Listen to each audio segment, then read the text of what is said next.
Usually, when you look at a house, you just assume the brick chimney is the most solid thing there, Yeah. like just a simple, invincible stack of bricks. Right, from the street, sure.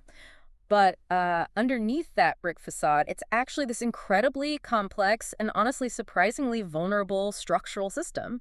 It's fighting a constant war against water and gravity. Which brings us to our mission for today's deep dive. We're uncovering the hidden engineering and, well, the surprising failures of masonry chimneys. And we're pulling this directly from chapters 2 and 11 of Ray Gessner's book. Yeah, there is some really fascinating, really eye-opening stuff in those chapters. There really is. And actually, before we get too far in, I have a quick but crucial announcement. There is a free online Google Meet training session happening today at 4 p.m. Eastern Time. Ray Gessner himself is covering this exact material on masonry chimneys. Oh, wow, that's a great opportunity. So that's going to cover, what, chimney crowns, liners, moisture damage? Exactly. All that plus structural construction. We put the free training link right down in the comments of this video for you, so definitely check that out. But to kick things off, where do we even start with chimney failures? Well, to really understand how these structures fail, you have to start at the very top. So, the chimney crown. A proper masonry crown, following the ASTM C1283 building standards, is highly engineered. Right. It's not just some flat smear of mortar that somebody plastered on top of the bricks to seal the hole.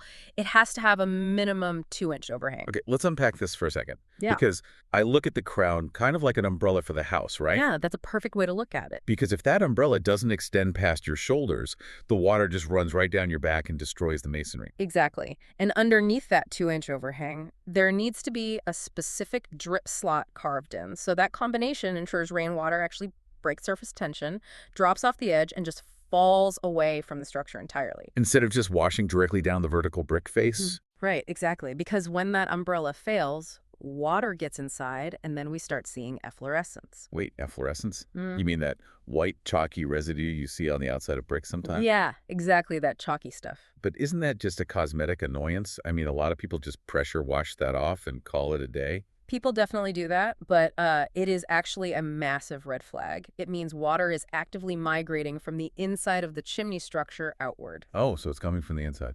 Yeah, the water gets in, dissolves naturally occurring salts deep within the masonry, and as that moisture reaches the exterior and evaporates, it leaves those salts behind. So it's warning you of severe internal moisture intrusion. Wow. And I'd imagine, especially in colder climates, that trapped water becomes like a literal wedge. Oh, absolutely. I mean, water expands by about 9% when it freezes, and that expansion exerts thousands of pounds of pressure per square inch inside the brick and mortar. So it's just fracturing the chimney from the inside out through those freeze-thaw cycles. Exactly. It's literally tearing itself apart over time. Okay, so water is rotting the structure from the inside, but gravity and shifting soils are also attacking it from the outside, right?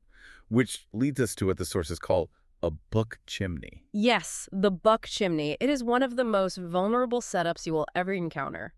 Basically, it's a freestanding masonry column built right beside the house. Wait, beside the house, not integrated into it. Right, it's not properly mechanically integrated into the home's framing.